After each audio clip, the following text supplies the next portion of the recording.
Now, I'm not as famous as Mr. Bijur, so let me just give you an insight about what do I do. I've been in the startup ecosystem and investing in startups for the last 12 years. I've been mentoring startups. I've had good exits, and now earlier, I was only focusing on technology and board game and healthcare as a sector. Now we focus on F&B as well. We would like to talk to interesting F&B ventures and mentor and guide and invest in them. That's what I've been doing since last 12 years. In terms of, every restaurateur or every chef out there creates a great recipe for every dish he wants to create. Same is the case with funding. I think there is a right recipe to get funded on your restaurant. So what does the recipe include of? A good recipe includes of a great founding team. You might be a single founder who's had a great idea and you want to start something on your own, but you need a founding team for yourself. So either hire somebody, and when I say team, it means that you need to have complementary skill sets on your team, which means, let's say you have a great chef, a great businessman, and somebody who can target or manage finances. So you need all three kind of players on your team, and there is more skill set required, but when I say three, it just means that you need to have more number of people just than one.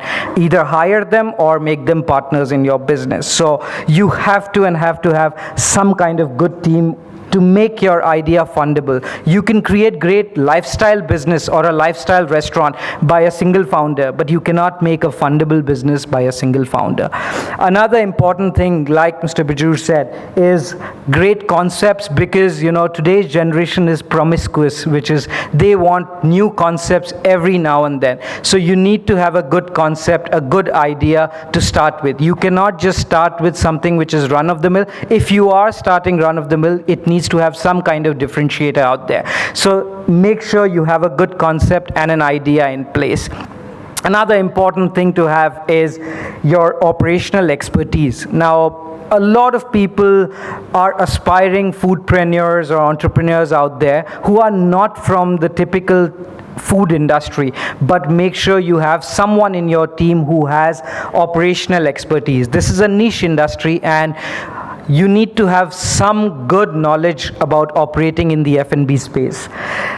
Important thing is, when you start creating a place for funding, when you want some kind of funds from venture capitalists or angel investors, you need to have a geographical plan or a location plan. You can't just say today, I want to start something over here and probably I'm just going to be here. You need to show them that this is what is my location plan. This is what I'm going to do in the next 6 months or 8 months or 12 months, because you want to attract funding. So this is one of the important ingredients in your recipe to have a location plan. Having a good vision is important. Make sure you have a clear vision when you start raising a round of funding. When I mean vision, it means that be very clear what you want to do, how you want to do, and what difference you want to create in this target market. So having a vision is important.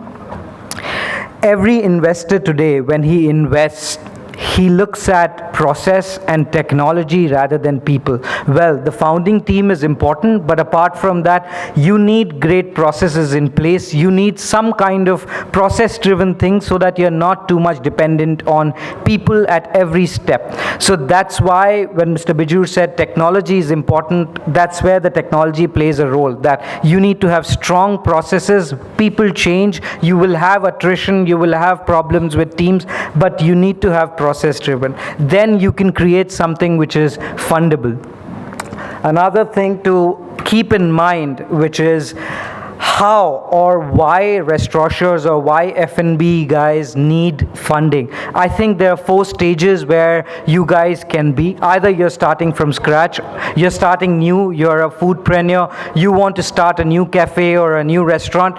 You can start, and you need to have that stage. You need to raise funding through either self-funding, partnership, or whatever. The next stage is you're scaling your existing restaurant or existing cafe. You might be in one location, you want to open the second location. You are probably in a location which is smaller, you want to scale it. So that's your second stage, which is you want to scale. The third stage is probably, you're negative in terms of cash flow. You want to invest in your cash flows and you need money for that. The fourth stage is typically your growth is extensive. You are growing massively and you need money for your capex. In all these stages of F&B, I think you all need to know we all need liquidity, and for liquidity you need raise a round of funding. Now that's when it becomes tricky, because if you need to know how do you need to raise funding, it becomes easier for you to operate. Let's just understand some good things about, happy stories about who is raised and what kind of things are there in this industry. Already we've heard good things from Mr. Bijur in terms of how attractive, and 26,800 eateries only in Bangalore. Well, NRAI says that, there's the business of F&B will already be 4.9 trillion worth by 2021. Another thing is that already the food industry has received 5,000 crores worth of investment in the last 5 years. Now, that itself is a massive opportunity. So I think if you guys are there investing, or if you guys are thinking about starting in this industry, I think there's a massive opportunity. So I think you guys should look into it and be happy where you are. Now, in terms of trends, I think this slide is already covered by Mr. Bijur a lot in terms of how technology would play a major role in terms of trending. Restaurants will have to invest, or restaurateurs or foodpreneurs will have to invest in technology in whichever way possible. Now, technology can transform your business, starting from your standardizing your processes, going up to your food discovery, and the last mile, which is feedback. All of this happens through your intermediaries, which is your Swiggy, your Zomato, your Uber Eats. All of these play an important role. So technology focus has to be important, whether you want to invest in your technology or you want to invest in knowledge which is required. Social media will be playing a very important role in the growth of your food business. So that way also you need to be knowledgeable in terms of what technologies are available, and investors want food tech. They want technology as an enabler in your success. So make sure you have enough knowledge around what kind of technology is available. Now, some good stories around funding. I think all of you, if you are interested in the F&B space, I don't know how many of you have heard about these names, but they've got funded and they've scaled massively. The first one is the largest funding story about, homegrown brands like Socials, which started from Church Street in Bengaluru, going up to Smokehouse Delhi. The brand, the own company called Impresario, they received 375 crores from El Catatini. I mean, they received that funding probably 2 years back. And this shows a clear example that people or investors across the globe are interested in the F&B space. They are interested to make a change in the F&B space. A few other interesting stories are SAIF Partners, Integrated Capital. Both used to focus only on technology. You look at it, SAIF started in 2006. They were only and only focusing on technology till 2013. And since then, they have enabled one more vertical, which is F&B. They want to focus on F&B. They invested around 81 crores in Chayos. T-brand, QSR model, scaling it up. That's an interesting space. Again, Rabo Equity invested approximately about 100 crores in Olive Bar and Kitchen. Olive Bar and Kitchen started Bombay, Delhi, Bangalore, interestingly growing. They have different brands like, Promiscuity is one. You need to create and have more number of brands, and QSR is the way to go in terms of fundable business models. Well, niche and good, fine dine places will also get funded, but that area in terms of interest will be more by venture capital funds or angel investors. Gaja Capital invested in Rajdhani and Falafel, massive foods. Embassy Group invested in JSM. So there's a lot of story and good stories around funding as well. Now, looking at how to secure good funding for your restaurant, I think when we start, how do we secure a good round, or how do we raise a round of funding? I think first of it we need to know is, if you're starting fresh, start small, scale fast. If you're starting small, self-funding is one of the options, because if you take money from someone, you're answerable. So I think if you're starting fresh or new, start small and scale it fast. Partnership is a good option, because as it is, when I said firstly, if you have to raise money in future, you need to have a great team. So partner with people who you have worked with, partner with people who you can add value in terms of team, and partner with landlord, who can give you space against, charging you rent. That's the best. Bank financing. Let's say if you're at a stage where you already have a restaurant running, a cafe running, and you want to raise some money, bank OD, bank limits, or bank term loan could be an easier option. These days banks have been open about showing a business plan and getting money for that.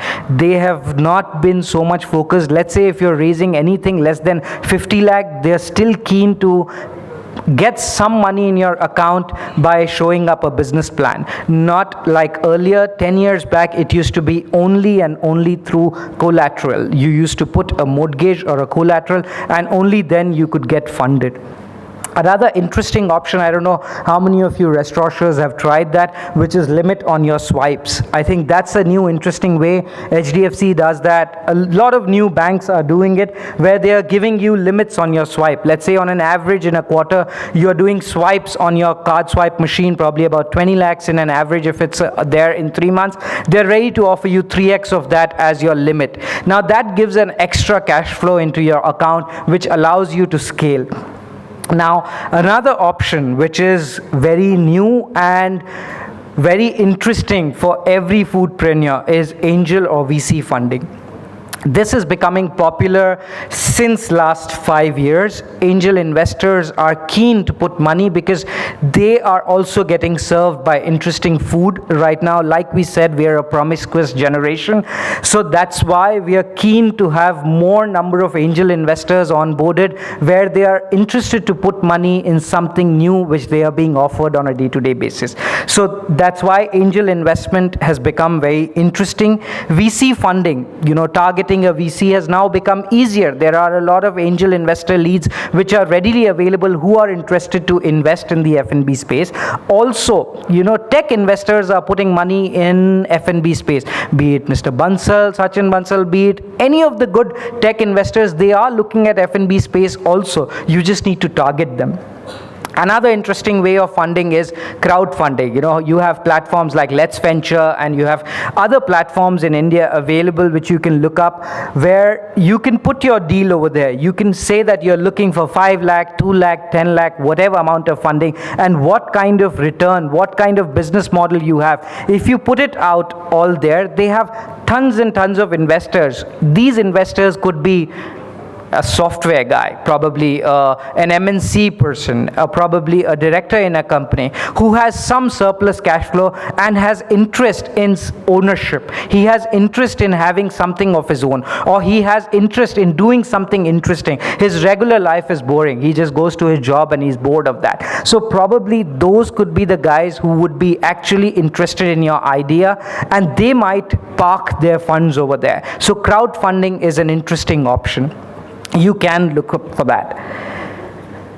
Now, what do investors look for? I think, when you start looking to raise money, the first thing is that approaching an investor, I think it's already is a daunting task for a lot of you.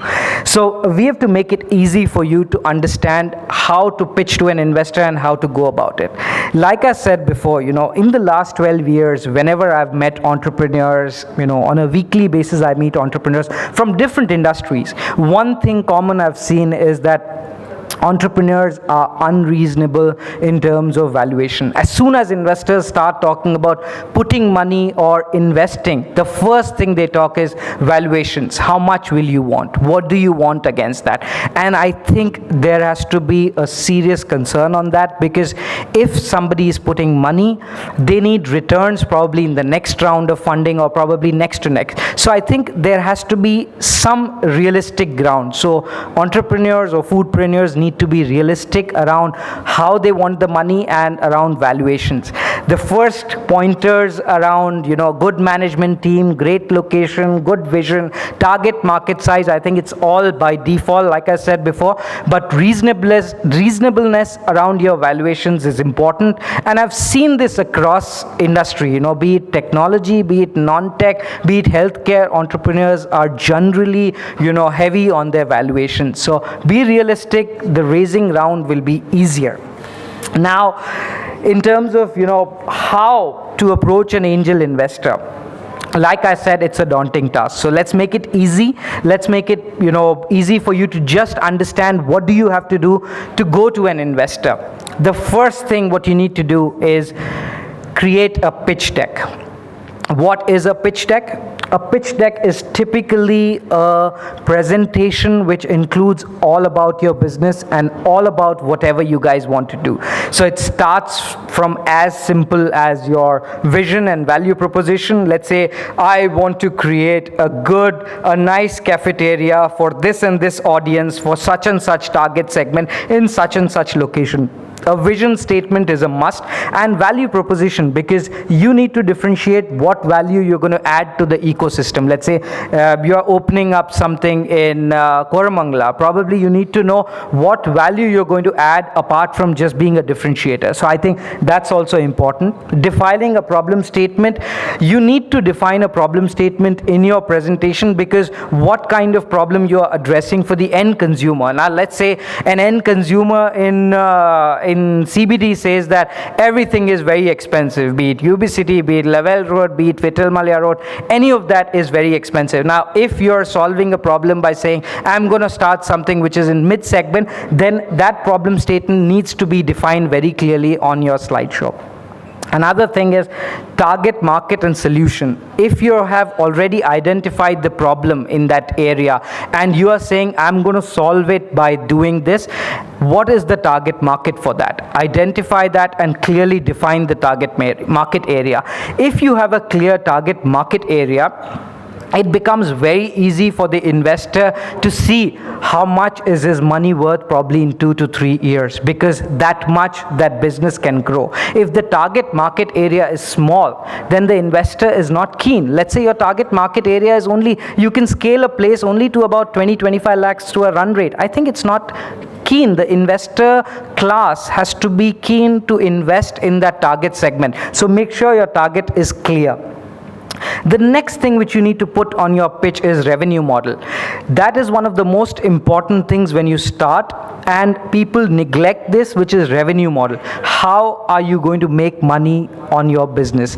Which is starting from your covers, going up to your deliveries. Everything needs to be put down on an Excel sheet or a paper and jotted down in a proper way, and understand that this is what you can make out of your business. So I think revenue model is important.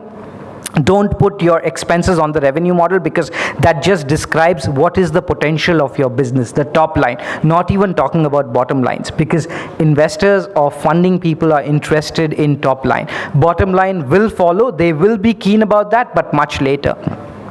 The next thing is business model. The next slide or the next detail is business model.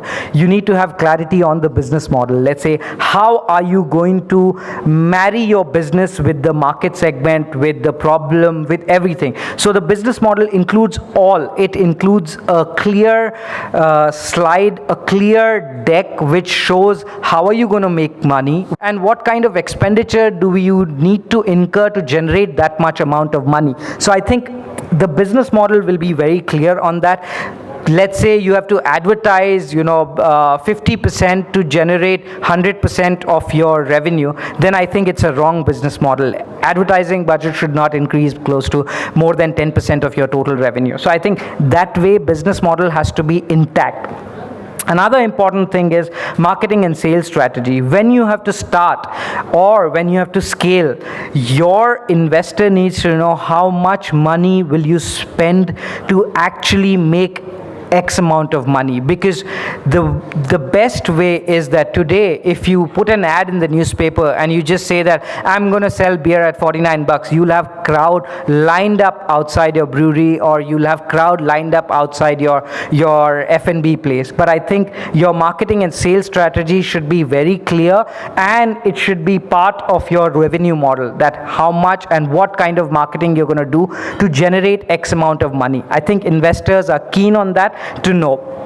Like I said before, team plays an important role in getting investors attracted towards your business. So be it when you have only 2 founders on your team members, make sure you put the other team members who you are going to hire or potential hires, put that onto your presentation deck, because investors want to know about who's going to be there, who's going to be the first level of management, the second level of management. I think it's important, be it like who's going to be your key manager out in your outlet. If that is going to be, because he cannot make you a clone, he cannot clone you again, that okay, suppose you have to scale, how will you bring in the second level of management? So it's important to put down a team detail on your slide deck.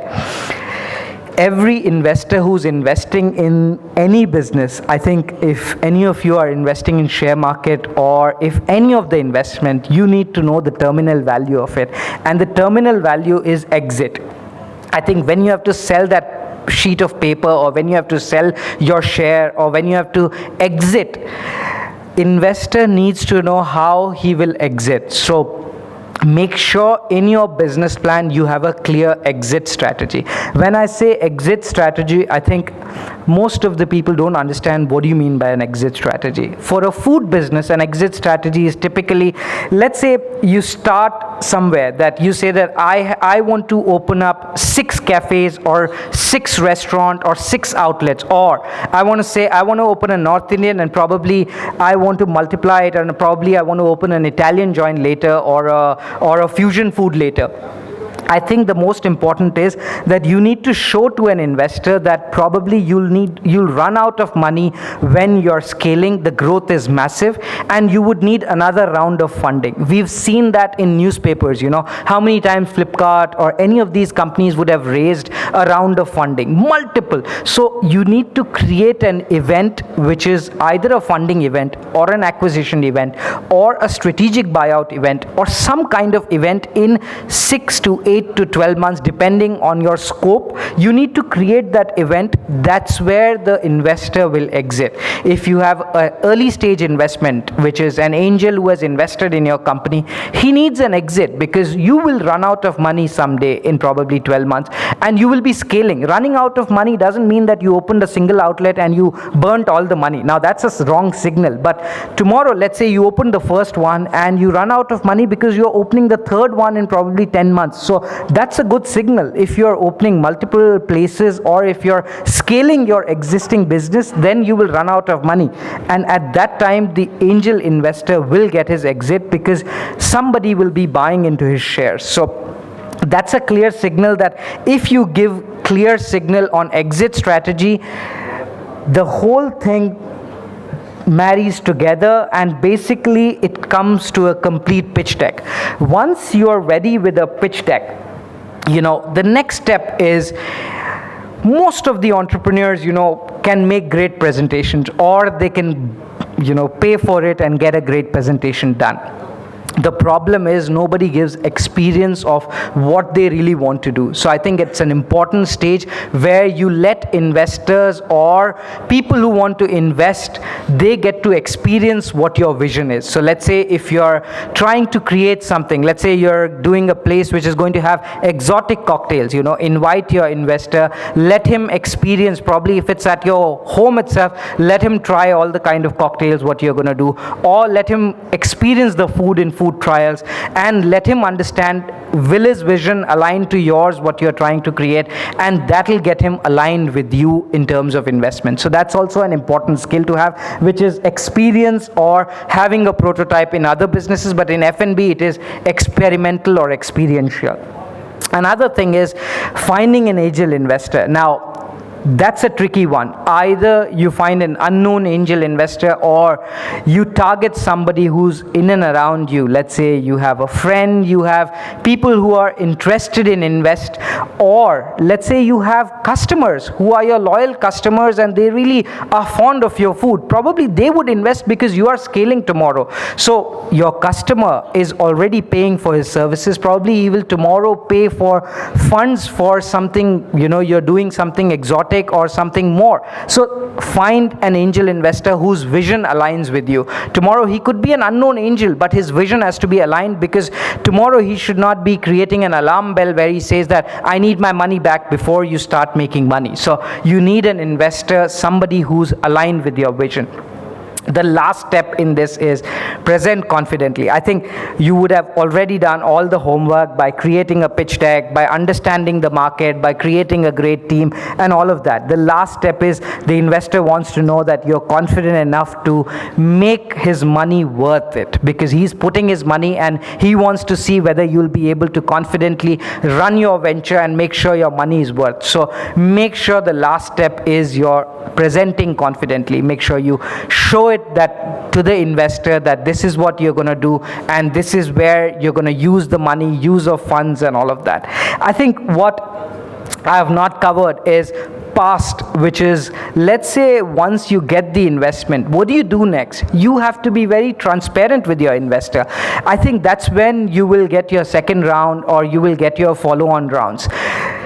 Getting an investor interested in your business is the first step, but making sure he's aligned with you for the next couple of years is the next step, which is very, very important, and that can happen only if you guys are transparent. So you have to be very transparent in terms of your revenues, in terms of what's happening in the business, and making sure he gets his returns in time or whatever. And if that happens, the investor will be keen to put money, and suppose he runs out of money or he's not keen, he will make sure he puts you in touch with the right investors for the next step. So I think an important thing to know is not just attracting an angel investor or a VC fund, but making sure how he's aligned with you for future for the next round of funding. I think over there, for me, I think I will finish up, or I will wrap this up, where this was just a snapshot about how to raise a round of funding. I'm here for question and answers or whatever, and also my credentials are over there, so you guys can reach out to me for any questions, for mentoring, for investment, whatever. We are keen on the new foodpreneurs. So thank you very much, guys. Thank you, all of you.